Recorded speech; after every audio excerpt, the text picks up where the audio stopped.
Hello guys, welcome back to our channel Race of Study. It is Abhishek. So start my video. आज हम आए हैं biology का most important objective लेकर, जो कि इस बार के एग्जाम के लिए बहुत ही इम्पोर्टेंट होने वाला है। तो आइए हम शुरू करते हैं बिना अपने टाइम को गंवाए हुए। मेरा फर्स्ट क्वेश्चन है, अंतरिक्ष यान में इनमें से मुख्यतः किनका उपयोग ऑक्सीजन के उत्पादन में किया जाता है? तो आप जानते होंगे कि शैवाल जो है उसका उपयोग हम लोग करते हैं। नेक्स्ट मेरा क्वेश्चन है, बैक्टीरिया की खोज की किसने किया? बैक्टीरिया का खोज तो आप जानते होंगे लीवेनहुक इसका सही आंसर होगा। बढ़ते हैं अपने अगले प्रश्न की तरफ। मेरा अगला प्रश्न है, ऑन्कोलॉजी किसका अध्ययन है? तो ऑन्कोलॉजी जो है कैंसर का अध्ययन है। बढ़ते हैं हम अपने अगले प्रश्न की तरफ। मेरा अगला प्रश्न है, मिट्टी को उपजाऊ बनाने में सहायक है। मिट्टी को जो उपजाऊ बनाता है वो है जैविक खाद। बढ़ते हैं हम अपने अगले प्रश्न की तरफ। मेरा अगला प्रश्न है, जलीय फर्न जो जैव रसायन का बेहद अच्छा उदाहरण है। इसका सही आंसर हो जाएगा एजोला। मेरा अगला प्रश्न है, कौन सा तृतीय श्रेणी का कीटनाशक है? इसका सही आंसर हो जाएगा कीट हार्मोन एनालॉग। नेक्स्ट प्रश्न है मेरा, निम्नलिखित में कौन सा आणविक नाइट्रोजन पोषक के रूप में उपयोग होता है? इसका सही आंसर हो जाएगा rhizobium. My next question is, asteroid निर्माण में प्रयुक्त फफूंदी कौन सा है? तो इसका सही आंसर हो जाएगा राइजोपस एस्टोलोनिफर। बढ़ते हैं हम अपने अगले प्रश्न की तरफ तेजी से बढ़ते हुए। गोबर गैस का एक प्रमुख घटक है, तो इसका जो सही आंसर हो जाएगा मीथेन।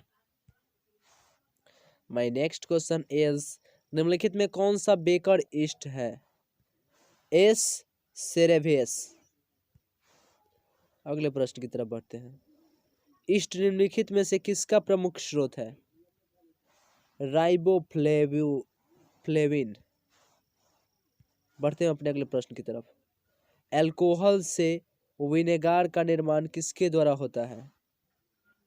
एसिटोबैक्टर एसिटी।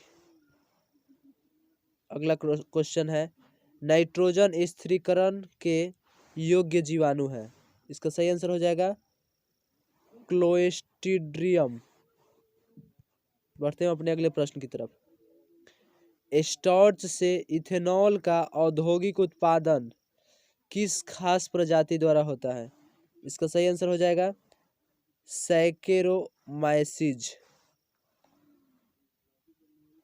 निम्नलिखित में कौन सी खोज महज एक संयोगवश घटना है? इसका सही आंसर हो जाएगा पेनिसिलिन।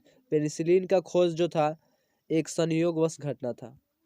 अगला प्रश्न है, विनेगार का खट्टा स्वाद किसके कारण होता है? इसका सही आंसर हो जाएगा एसिटिक अम्ल। एसिटिक अम्ल के कारण ही विनेगार का स्वाद जो होता है खट्टा होता है। अगला प्रश्न है, एलएसडी प्राप्त होता है। एलएसडी जो प्राप्त होता है कवक से होता है। किससे होता है? कवक से। अगला प्रश्न है मेरा, साइनोबैक्टीरिया का प्रयोग जैव उर्वरक के रूप में किया जाता है, तो वो जो है इसका सही आंसर हो जाएगा धान। बढ़ते हैं अपने अगले प्रश्न की तरफ। मेरा अगला प्रश्न है, स्ट्रेप्टोमाइसिन उत्पादित की जाती है, तो इसका सही आंसर क्या हो जाएगा? स्ट्रेप्टोमाइसस ग्रीसियस द्वारा। अगला प्रश्न है, उच्च कुल के पौधों की जड़ों एवं कवकों के बीच बनाए जाने वाले सहजीवी संबंध को कहते हैं, क्या कहते हैं? माइकोराइजा। बढ़ते हैं अपने अगले प्रश्न की तरफ।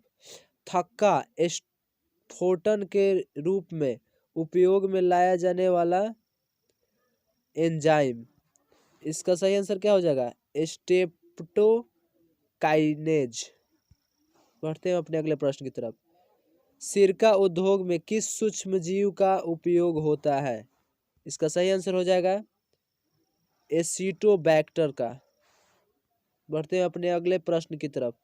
बायोगैस में होता है, तो बायोगैस में क्या होता है? CH4 अर्थात मीथेन गैस होता है। अगला प्रश्न है, जैव सक्रिय अणु साइक्लोस्पोरिन ए को बनाया जाता है कवक से। अगला प्रश्न है, दूध से दही बनाने में किस जीवाणु का उपयोग होता है? तो वो जो होता है लैक्टोबैसिलस जीवाणु का उपयोग होता है। अगला प्रश्न है, स्वतंत्र जीवी अवायवीय नाइट्रोजन स्थिरीकरण जीवाणु है, तो वो क्या है? क्लोस्ट्रीडियम।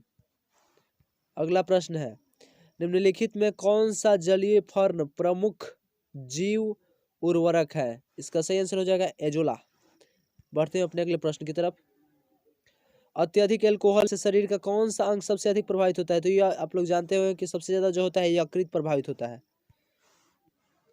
अगला प्रश्न है, चाय की पत्तियों पर जीवाणुओं की प्रक्रिया से विशेष सुगंध को उत्पन्न किया जाना कहलाता है, क्या कहलाता है? क्यूरिंग। बीटी कॉटन प्रतिरोधी है कीट का। अगला प्रश्न, बीटी विष है भ्रामक कोशिकीय क्रिस्टलीय प्रोटीन, इसका आंसर होगा। अगला क्वेश्चन है, प्रोबायोटिक्स है, इसका क्या होगा? सुरक्षित एंटीबायोटिक्स।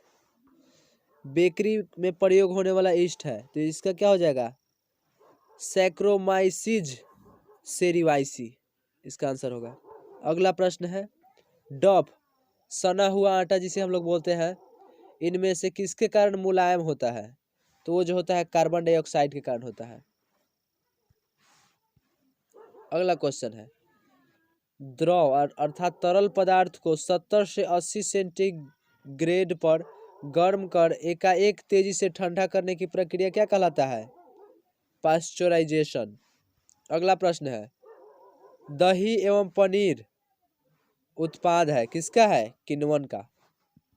अगला प्रश्न है, घरेलू अपवाहित जल के जलाशयों, नदियों, झीलों में मिलने से इनमें से किसमें वृद्धि होती है? तो देखो बीओडी और सीओडी दोनों में वृद्धि होता है, अर्थात इसका आंसर हो जाएगा ए और बी दोनों। बढ़ते हैं अपने अगले प्रश्न की तरफ। इडली डोसा में आटे में कौन सा सूक्ष्मजीव प्रयुक्त होता है? तो वो क्या होता है? ईस्ट होता है। अगला प्रश्न है, पेनिसिलिन प्रतिजैविक उत्पन्न होता है, तो वो जो है पी नोटम में उत्पन्न होता है। अगला प्रश्न है, निम्नांकित में कौन जैव उर्वरक है? तो इनमें से सभी, क्योंकि आप लोग जानते होंगे कि माइकोराइजा भी है, किया भी है और एजोबैक्टर भी है, अर्थात इसका सही आंसर क्या होगा? इनमें से सभी। अगला प्रश्न है मेरा, ब्रेड बनाने में इस्तेमाल होता है, तो ब्रेड बनाने में बेकर्स ईस्ट का इस्तेमाल होता है। अगला प्रश्न है, एससीपी प्राप्त किया जाता है इनमें से सभी द्वारा। ठीक है दोस्तों, फिर मिलते हैं अपने नेक्स्ट वीडियो में, तब तक के लिए गुड बाय, टेक केयर।